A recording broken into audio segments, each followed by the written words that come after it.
Hey everybody, and welcome to another episode of History Quest. This month, since a lot of you are still at home, maybe you can't come out or you're just choosing not to, we decided to bring the museum to you. So we're going to do a little virtual tour today, so sit back and enjoy.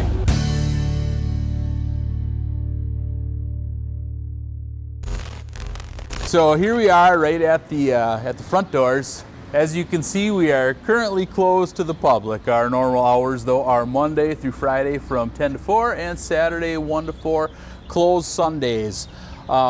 Here's our sign showing that we will be closed until June 1st unless we hear something different. And once we do open, we're anticipating there's going to be some restrictions as far as making sure you're keeping space in the museum and how many people can come in. But right now, since it's just me and the cameraman, let's head in. All right, so here we are. Here's our guest book, and today I'm going to write in HCVN and Facebook audience. So thank you for signing our guest book.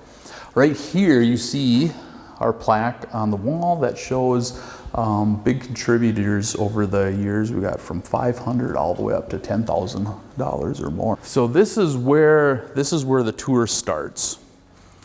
We always try to set a few things out here in these display cases. Since we're close to Memorial Day right now, we got some flags out. Some of my favorites, some old-time fishing gear. I'm an outdoorsman, so I do like my fishing, but we put this out too for the spring, to show all the people that can't come in here right now. These were made by a Hutchinson man named Emanuel Albrecht, and he carved all these out himself. Now we have this set that comes all the way around this room here. And what these do is they tell a story about La Falda Roja, who is a immigrant coming to America, and it just follows their story. So this one kind of shows the prelude, Hutchinson before white settlement. So you can see the Native Americans here coming down the river. You can see the lodge here, and here they're making a birch bark canoe. And if we move along, now this is called Station 1, Woodcarver Saga. A pioneer family approaches emigration with enthusiasm and confidence. So here's the family coming up to the docks, and you'll notice the main character, the La Falda, she's wearing a red skirt in every single one. So here they come to the docks, and then we move on down and we have Station 2. This one's kind of interesting now because the woman and the children are by themselves, and the husband is missing from the picture. Either he has been killed by an accident or otherwise, or maybe he's deserted or something like that. So the immigrant woman with the oxen pulling the wagon with the kids in are heading west by themselves. Here is Station 3, and this is just an old log that he has the oxen and the ox team, and then the wagon. And I've heard that he never took a piece of wood with an intent of what to make with that piece of wood. He would actually let the piece of wood kind of dictate the carving that he was making out of it, and you can really see that with this. It's just kind of neat. So when you move along to the next of the Woodcarver Saga, this is called Front Porch, 1849. And the caption is La Falda, from the door of an old shanty, which is what people would call kind of your log cabins at the time. Her children cast a questioning look from the sheltering wagon. The little dog adds a bit to their welcome. The violin on the porch suggests Hutchinson. We must not tire now. And then we move up here to number 5, Air on an Old Wagon Trail, and that's this one right here. La Falda feeds her birds and tends her flowers just outside her little cabin. The old wagon and oxen that brought her to this area disappear into the distance. You can kind of see them up there.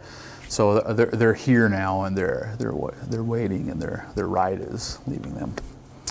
Number 6, La Falda, along with her trusty oxen, aid in breaking the resistant sod, and the good earth respects the great effort. So here's another one made out of just a nice bent piece of wood where he's got everything carved out. Number 7, Se Viaja de Falda Roja, something like that. At any rate, La Falda's red skirt is shortened to conform to the times, so here she is. Education for her children is a must. La Falda finds the Hutchinson library a bit foreboding. The children draw books as La Falda observes from a distance.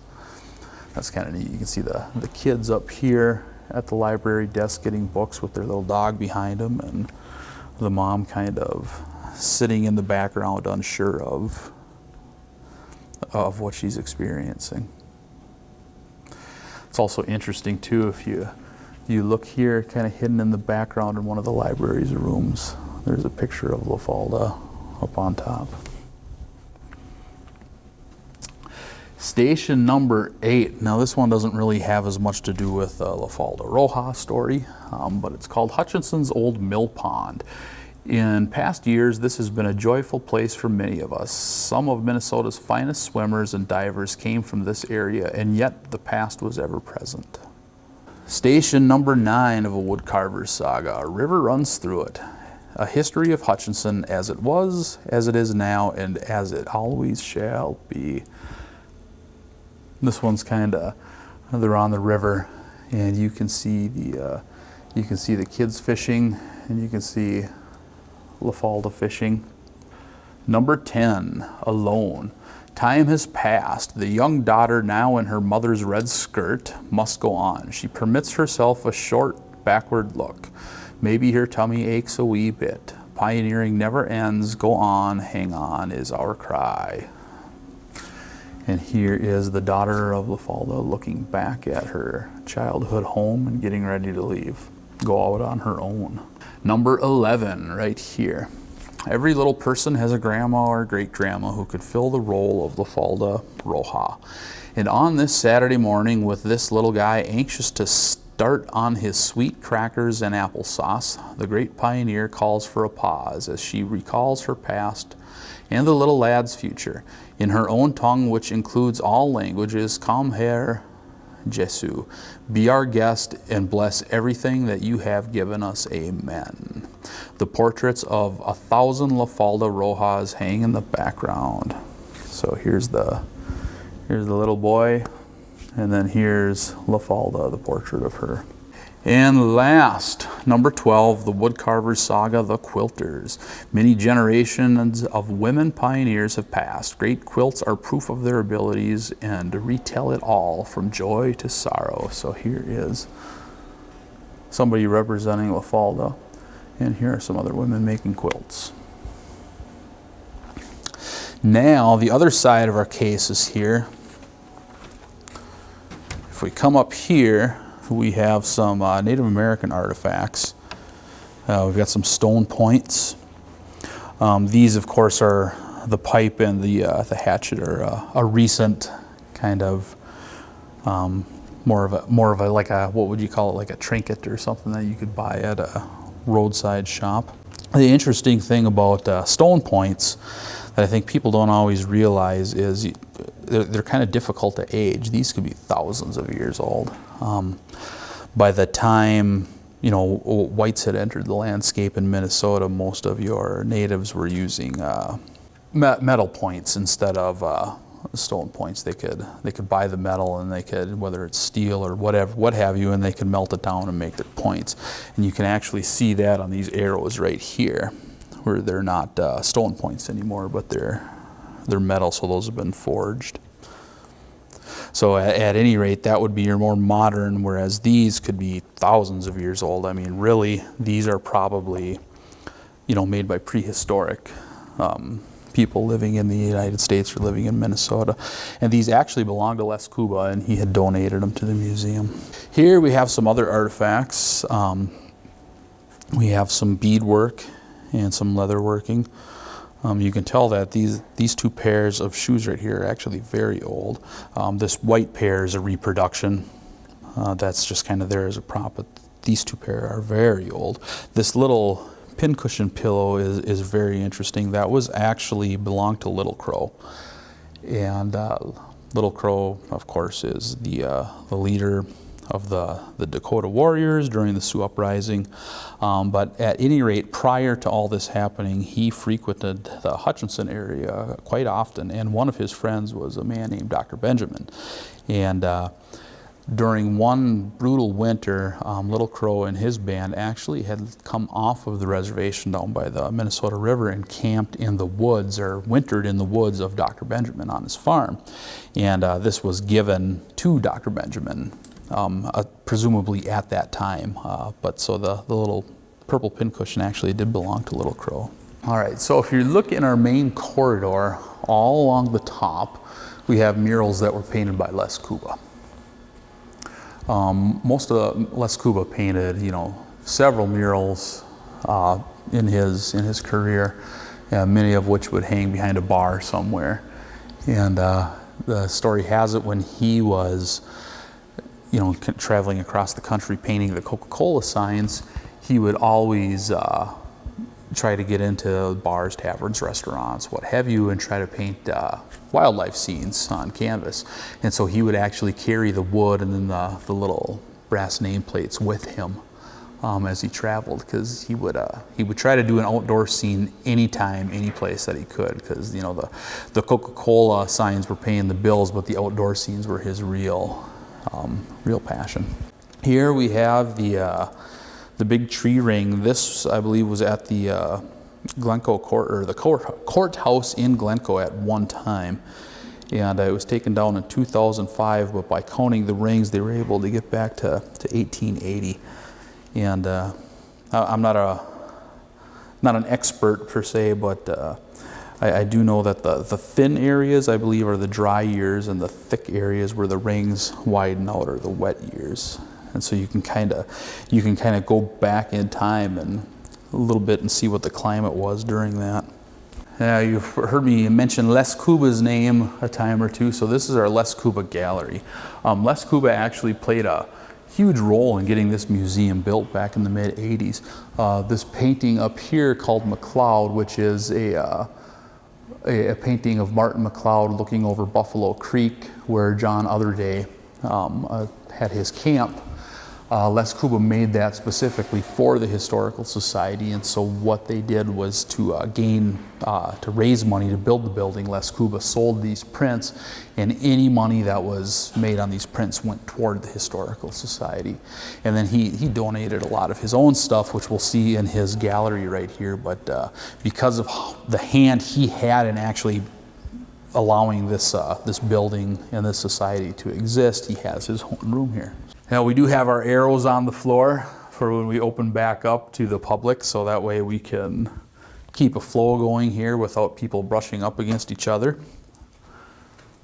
But we have a collection of his paintings. This, of course, wasn't him. Somebody else had done this of him, but collections of his paintings. This one is one of my favorites. It's the Shelter series. So you have this one, so this would be in the late fall, maybe late November, early December. The snows are coming in, your first big snowstorm, and all of the pheasants, all 13 of them that are on this farm, are heading into shelter, heading from the field stubble out into the shelter. The next one, maybe now we're in like January, February, or maybe even December, we see that all of the pheasants are in the shelter. They're in the grove, hanging around the corn crib and trying to steal the corn out of there. And then the last one we're looking is probably March or April, and everything is leaving shelter now. They're leaving the grove and they're headed back out into the fields to look for anything that might be out there. Oops, let's see if I can get that open. Some of his supplies that he worked with. Here we have Les Kuba painting with Bud Grant. Not everybody knows that, but the legendary Vikings coach is also an artist. So here is our main gallery. And again, we've got our arrows for all the folks when they're ready to come back in. It starts off over here with kind of a natural history, Native American history display.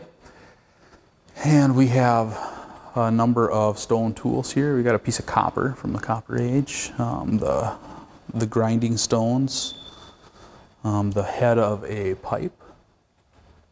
And here we've got Minnesota territory map, because as you might know, Minnesota was at one time quite big. As a territory, it was quite bigger than the state is now. Here's kind of your border now, so it went into the Dakotas. This is actually one that I've always really liked. It's just a simple drawing that's been colored in, but it shows kind of the landscape of this area in Minnesota. So Hutchinson would be right here. And what it's doing is showing the divide between the big woods and the prairies. And this divide actually, you know, if you were to come over here, runs kind of parallel up into here. And, you know, so your northern Minnesota and eastern Minnesota is woods, and the central and south central, southwest is all prairie land. And so the woods, not necessarily like a vast forest, but more of like a savanna sort of thing. So you would have, you know, the farther east you go and the farther north you go, the more forested it is as you're getting down towards the divide here, which is, you know, quite a thick strip. You know, it's not just right along the edge. It's the whole divide, you know, would go as far north as, say, like St. Cloud up into there before you started getting into the really thick woods. But this area where the two met would be a lot of open area, but a lot of kind of wooded area mixed in with it. A lot of scrub brush, a lot of big giant oaks and everything like that. So that's why they called it the Big Woods. Here is the statue of Little Crow that at one time sat over by the dam. This is the original statue that Les Kuba made. It's actually concrete over a wire frame. And I can't imagine how much it actually weighs. And what's interesting, he did this in the 30s, and back in the 1930s, it was actually kind of controversial to do this because Little Crow, remember, led the attack on Hutchinson and tried to destroy the town. And was nearly successful in doing so. He left, I believe, one home was it. And then, of course, the stockade where the defenders were. But at any rate, when Kuba was commissioned to build this, there was a faction in town who said, why are we honoring, you know, the person who tried to destroy our town, and now we're putting a statue up. And whereas the supporters of it were saying, well, why, you know, not necessarily justifying the actions that led to the war on either side, but are saying it's like, well, you know, his body was brought into town and desecrated, so this is kind of our way of saying, you know, this is part of our history. So there are definitely two sides to it, but at any rate, this is the original statue that stood by the dam. Moving in through the gallery, you come to our town history, which starts with Glencoe as the oldest settlement in McLeod County, and of course the county seat. And for, you know, much of the history of McLeod County, the largest town, or the center of commerce. But so we have a few items here from Glencoe. This is, of course, one of my favorites. It's a post or a timber from the fort that was built in Glencoe during the Sioux Uprising.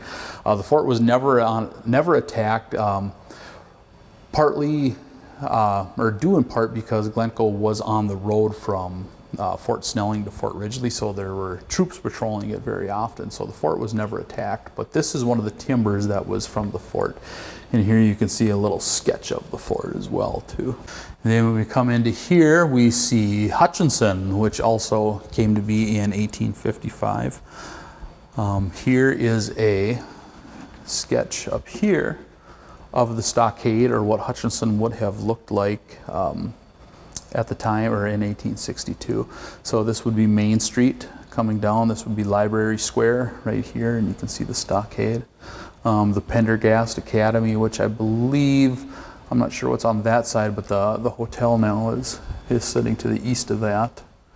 And then here you have kind of a neat little overview of the of Hutchinson. And this is also kind of neat too, because you can kind of see how the woods meet with the prairie.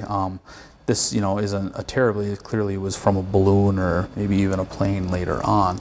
But you can kind of see to the north and the east how it's, you know, you have your patches of woods mixed in with the prairie. And then once you get Past here, this would be Miller's Woods right there. Once you get past that, it's nothing but prairie.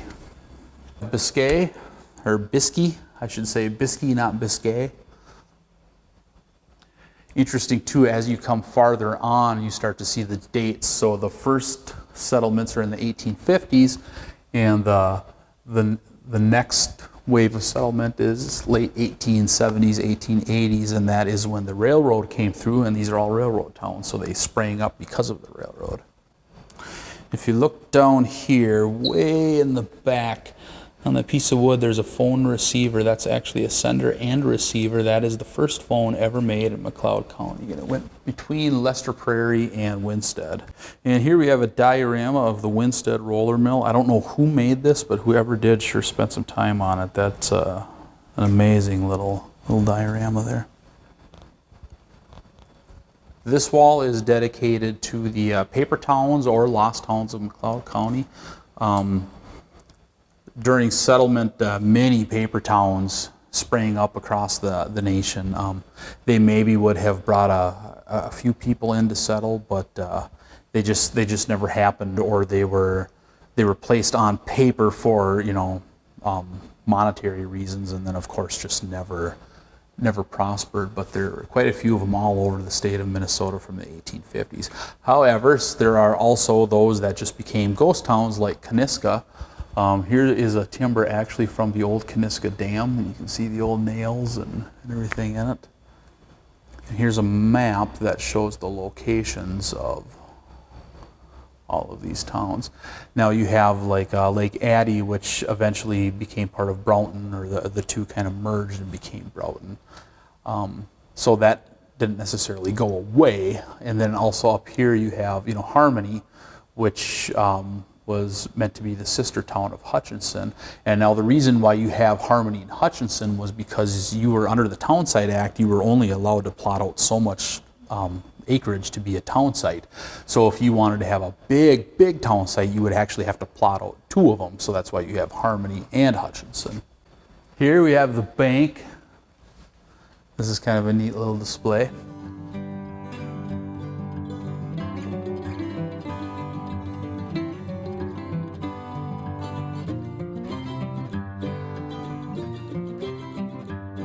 Here we have the barber.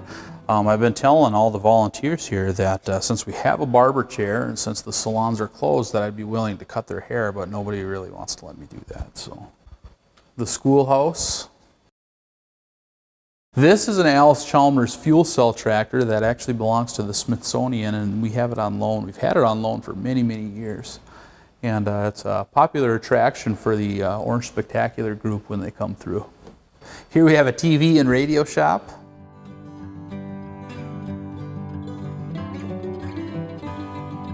If you're a lifelong Hutchinson resident, you probably remember Nemitz and Sons. So this is all from their store. And here we have our 1929 Model A Ford, restored by Marvin Miller. And of course, what museum tour would be without a little church? And then one of my absolute favorites, the 50s house. We have the kitchen, the upstairs, the baby's room. And then if we go through the door, we come into the living room where Dad just came home from the office and wants to fill his pipe, and his little girl is playing with dolls. And then of course up top we have Mom and Dad's room. And here is our new addition, the Steffel Wing of the McLeod County Historical Society. We are hoping to be up and running and completely furnished and everything by about midsummer.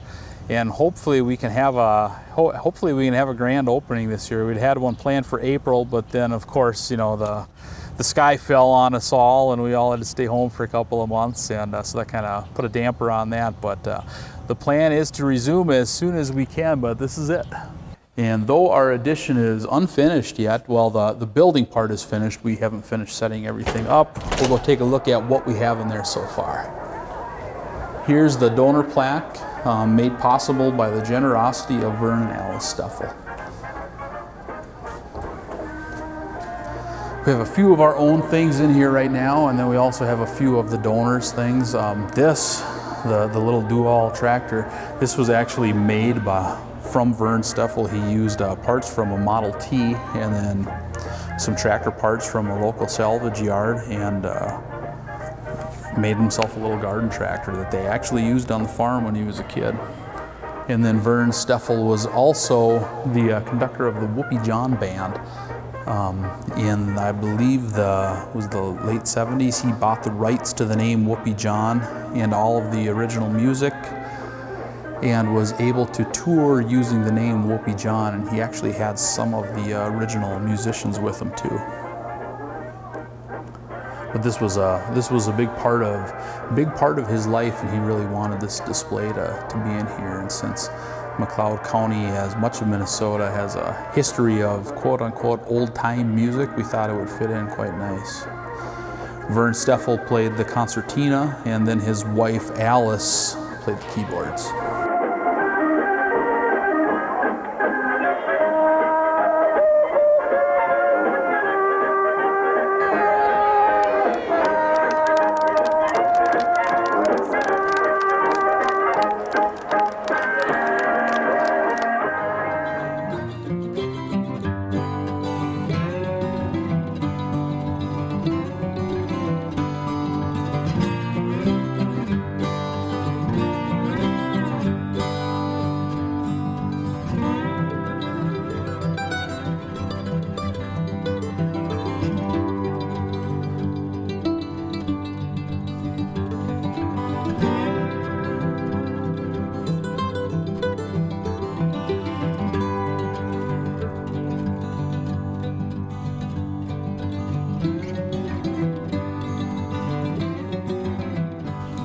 So this is the Shiru cabin, and this is a authentic, actual log cabin that was dismantled on its original site and then reassembled here at the museum site about the same time the building was going up. It's fully furnished, waiting for its family to sit down and take a bite.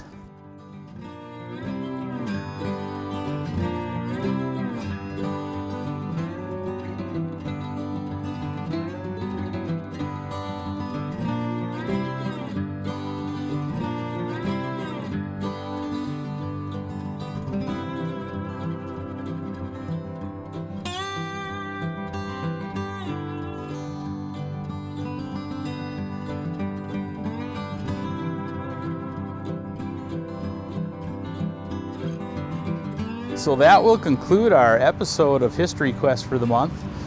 Make sure to check up on our website or our Facebook. We're trying to keep that updated as far as what our open status is going to be with COVID-19.